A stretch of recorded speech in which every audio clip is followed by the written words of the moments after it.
I can have someone as uneducated and lowly like you fired any time I want. Keep that in mind at the headquarters.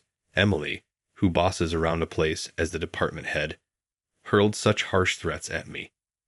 The next day, President Johnson visited my department on an internal inspection. First and foremost, Emily greeted President Johnson with an almost servile eagerness. I felt like throwing up at the sight of Emily's flirty demeanor, so different from the tyrannical and arrogant face she shows to subordinates. But then the next moment, President Johnson spotted me and walked over to say something. The words he greeted me with, and then the words that continued, were utterly unexpected. Emily's eyes widened in shock, and her face turned deathly pale in an instant. I am Michael Sanders. At 28, I'm still quite nervous. This is a lesson I've learned through the experiences of my youth, which I'd like to share with you. I was born as an only child. My father ran his own company, and my mother was raised like a princess. In my early years, we were fairly well off. My father was too busy with his business to play with me, but I remember him being very affectionate when he was around. My mother, a full-time homemaker, was gentle and kind, and I was raised in a calm and peaceful atmosphere. In my faint childhood memories, we had a maid. The maid and my mother often took me to the local zoo or amusement park. These peaceful and elegant days continued until I started kindergarten. But one day during my kindergarten years, the company car carrying my father was involved in a head-on collision with a large truck. The driver died instantly, and my father, rushed to the hospital in critical condition, was barely hanging on to life. After the emergency treatment, my father somehow managed to cling to life, but remained in a critical condition, teetering on the edge between life and death for a long time. Over a month passed before his condition finally stabilized. However, he ended up almost completely bedridden and paralyzed on one side of his body. Inevitably, my father could no longer work and was forced into retirement. My father had built his company from scratch and was expanding it rapidly, so the regrets he must have felt at that moment are beyond comprehension. From then on, my father took on a tedious rehabilitation process, trying to improve his condition as much as possible at home. My father needed assistance, so my mother hired helpers for everything, which must have been hard for him. But he never complained or showed weakness. Our family's lifestyle was now sustained by my father's savings and some assets my mother, raised as a princess and physically frail, couldn't work outside while taking care of my father. So, we had to manage with what we had. Don't worry, we have enough savings and assets to keep us going for a while. Don't worry about money, my father reassured us, struggling to articulate his words. In this situation, I started elementary school and eventually became a middle schooler. Being fast on my feet, I excelled as a sprinter on the track team. In middle school, with grades in the top 10 of my class, I went on to a public high school with the highest academic standards in our district. However, I had given up on the idea of going to college by the time I was in my first year of high school. I knew our family's finances, which had been maintained by depleting savings and assets since my elementary school days, were becoming strained. While we had enough for our daily lives, my father's medical expenses took a significant toll each year, and we needed to prioritize those funds. I don't want to go to college. I'm tired of studying. Even though it was a lie, I knew that if I didn't say something like that, my parents would feel guilty for not being able to send their son to college. As a high school student, I didn't join any clubs. Instead, I worked part-time jobs to earn my allowance and cover school expenses. I wanted to lessen the burden on my family's finances. By my senior year, while everyone else in my honors class was preparing for college entrance exams, I was the only one starting to search for a job. Since going to college was the norm for everyone, my teachers weren't very helpful with my job. They did write the recommendation letters I asked for, but for the most part, I had to manage all the inquiries and arrangements with companies on my own. As a result, I received a job offer from a branch of a certain company I had hoped to join for specific reasons. Upon graduating from high school, I began working at this company as a member of the workforce. The company, though a branch of a certain corporation, was essentially treated like a subsidiary, positioned at the bottom of the group's hierarchy. During the job hunt, I had wanted to apply to the headquarters, but since the requirements stated educational background, college degree or higher, the only position available to me was at this branch. However, the branch where I was hired had good interpersonal relationships, and there was no enforced overtime work or other negative aspects, so I quickly grew to like my workplace. My job initially focused on route sales, but as I gained experience in my second and third years, I had more freedom to develop original products and explore new sales channels. As I continued to work, I found my job increasingly enjoyable and felt motivated. However, as I entered my fourth year at the company, an element began to disrupt the good atmosphere. An employee from the headquarters started to come to our branch for inspection, acting like an auditor. Although the inspection itself wasn't a bad thing, the attitude of this employee from the headquarters was horrendous, to say the least. This employee, Emily, came to our branch regularly for inspections. She was in her mid to late 20s, a few years older than me. Emily was tall, with a model-like figure, stunningly beautiful, and an elite graduate from a top university. Originally working for a foreign consulting firm right after graduating from college, Emily was headhunted to work at our headquarters. Known for her sharp and capable work ethic, despite her actress-level beauty, Emily had a cold, strong-willed personality with an incredibly high pride. It's like God has made winners like me, blessed with both brains and beauty, and losers like you who don't have anything, Emily often said. Emily had a strong sense of superiority as an elite and habitually looked down on employees of our branch, which she considered the bottom of the group, as if we were mere insects. Especially after learning that I only had a high school diploma, she openly mocked me. "So, Michael, you're just a lowly high school graduate. I saw your resume. You went to a fairly decent public high school with a high deviation score. You must have been a real failure there." She ridiculed me mercilessly. Each time Emily insulted or slandered me, I felt deeply hurt inside, but I endured it. After all, Emily was sent from the headquarters. If I reacted to Emily's provocations and responded angrily, it could lead to repercussions for our company as a subsidiary. Knowing this, we employees had no choice but to endure Emily's mean-spirited harassment. Then one day, I was headed to work early in the morning, and on my way to the station, I encountered something unexpected. An elderly woman had collapsed on the side of the road, perhaps due to the morning rush or general apathy. No one stopped to help the fallen elderly woman. I immediately rushed to her side and asked, "Are you okay? What happened?" The elderly woman had been lying on the ground in pain with her eyes closed, and she opened her eyes in response to my voice. Weakly, she replied, "Oh, I suddenly felt dizzy and must have passed out on the street." After helping the elderly woman to her feet, she managed to stand up. Still concerned, I asked the elderly woman, "Would you like to go to the hospital?"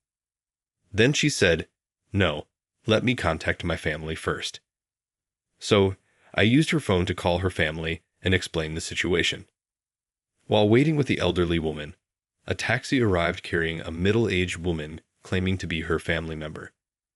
I was relieved and handed the elderly woman over to her family. Checking the time, I realized I was significantly late, totally late.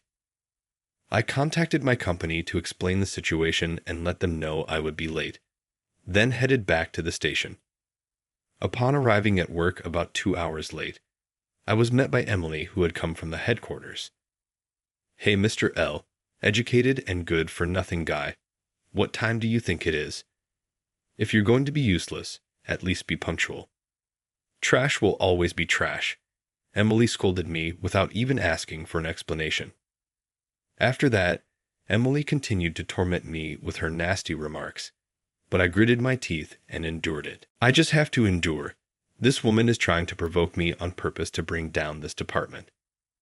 I fought to myself, continuing my work patiently. That afternoon, while still bearing the brunt of my hardships, I received a phone call from an unexpected person. It was a call I could never have anticipated. Months passed, and a new fiscal year began. I was transferred from the branch I had worked at since joining the company. I had been reassigned to work at the headquarters. As I made my rounds greeting people in the department I was assigned to at the headquarters, I happened to witness a scene. Emily was scolding her subordinates with an arrogant attitude. Emily's title was the office manager of this office floor, which included the department I was assigned to. I discreetly observed her reprimanding her subordinates and later interviewed them and others around the office after she left. It turned out that Emily was notorious at the headquarters for her arrogant attitude towards her subordinates and her relentless pursuit of even the smallest mistakes, resulting in a very poor reputation. Most of her subordinates were stressed and harbored discontent.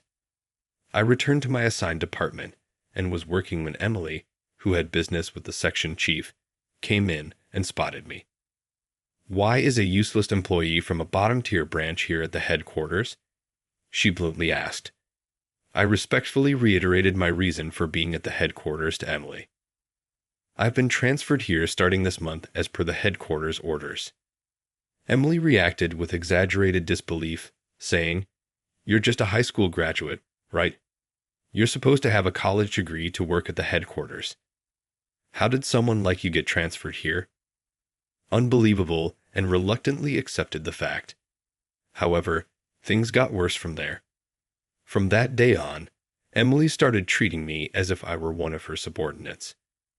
She would demeaningly call me, "Hey, undereducated guy," or "Mr. High School Diploma," and started dumping menial tasks on me like making coffee or filing documents.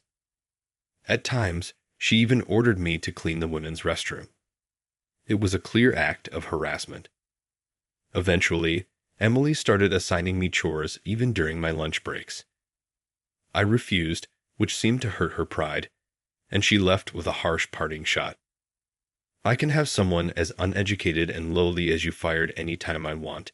Keep that in mind." Watching her walk away, I muttered to myself, it might be time to make a move, and made a call to someone. The next day, President Johnson of the company, claiming to be on an inspection tour, came to the floor where my department was located. Emily was the first to obsequiously greet him, her usual domineering attitude replaced with an insincere charm that almost made me nauseous. She's like a person with a double personality, I thought, disgusted by her two-faced behavior. Emily tried to curry favor with Mr. Johnson. "Yesterday, I visited your office, but it seemed you were on a call, and we couldn't speak. I've noticed you often giving work instructions or engaging in negotiations over the phone recently, and I truly admire your dedication to work. I hope to emulate that as well." Despite her fawning over Mr. Johnson, he soon spotted me and approached to greet me warmly. "Mr. Michael Sanders, the new president. We've spoken on the phone several times, but this is our first face-to-face meeting." "Welcome to the headquarters," I responded. "Thank you. I've had the chance to observe everyone's hard work here since yesterday. I look forward to working with all of you." Upon hearing our exchange, Emily's face turned ashen. "New president? What do you mean, this high school graduate?" She stammered in disbelief. Mr. Johnson frowned at her interjection and sternly reprimanded her. "Emily, watch your language." He then proceeded to explain to us the surprising truths. This company was originally founded by my father due to a traffic accident that left him severely disabled. Mr. Johnson took over his duties. I was placed in a branch for training to assess my abilities as the founder's son. Mr. Johnson carefully explained these surprising truths, which were news to everyone except me. Emily, looking more shocked than anyone, was still not convinced by my sudden appointment as the new president and protested. "Even if that's the case, doesn't it seem odd? This is a large corporation with many branches and subsidiaries. Just because he's the founder's son, Handing over the presidency to someone who hasn't even graduated from college is absurd enough. Emily, your discriminatory insults could constitute slander. Show some respect, Mr. Johnson scolded her firmly. He then calmly added more details. He explained that he had made the decision considering my character. The elderly lady I helped during my commute while at the branch was actually Mr. Johnson's mother. Upon learning this fact, he reached out to my father. Then the details of how my character and capabilities were reevaluated, leading to the offer of the presidency, were thoroughly explained to both Emily and the other employees. According to Mr. Johnson, the board of directors and executive committee had already unanimously approved my appointment as the new president, with only the formal announcement at the shareholders' meeting remaining. Hearing this, Emily stood frozen in shock, while the rest of the employees erupted into applause. They congratulated me, saying, "Congratulations on your new appointment as president," and "We're looking forward to working with you, President Sanders." I thanked Mr. Johnson, and the employees then said, "Thank you, everyone. I'm looking forward to working with all of you as well." Then I turned to Emily with a serious expression. Unable to rebut, I warned Emily, "I've compiled all the verbal abuse and harassment you've inflicted on your subordinates. Be aware that Mr. Johnson has been informed of your unacceptable behavior, so prepare yourself." Mr. Johnson added, "Emily, a special investigation team is currently examining your deplorable treatment of subordinates. You can expect severe disciplinary action to follow." Upon hearing that, Emily let out a loud "ah" as she looked up at the ceiling, then collapsed to the floor from her knees. Several weeks later, the punishment for Emily following the investigation report was announced. She was dismissed from her position as a disciplinary action. The investigation team detailed Emily's harassment of her subordinates and branch employees, which was found to be grossly abnormal and constituted severe violations of human rights. Furthermore, it was discovered that several individuals had resigned due to mental and physical health issues stemming from the harassment. Some of them are still unable to reintegrate into society due to the deep psychological scars inflicted by Emily. Emily had not physically assaulted anyone, but in terms of inflicting significant psychological harm, she was undeniably a criminal. Although Emily was dismissed and left the company, that was not the end. Victims of her cruel harassment, who had been forced to resign, filed lawsuits against Emily personally, demanding compensation for their suffering. As one person took legal action, other victims who had previously suffered in silence began to speak out, leading to multiple lawsuits against Emily and dragging her into a quagmire. This news eventually became a rumor and reached Emily's parents. They denounced her as a disgrace to the family and ultimately disowned her. Dismissed and with no income, Emily quickly depleted her savings and assets from her days as an elite employee and fell into debt due to legal and compensation expenses. Although she attempted to find employment, her reputation tarnished by the lawsuits related to her malicious harassment, she was rejected from elite positions. While there were some opportunities for lower-level positions or in small companies, her unyielding elite mentality and excessive pride led to repeated rejections during interviews. Once living in a luxurious high-rise condo, Emily was eventually forced to move to a cheap, run-down apartment. Now she lives in fear of debt collectors' knocks and threats, confined to her dilapidated apartment. Hearing this through the grapevine, I realized the truth of karma.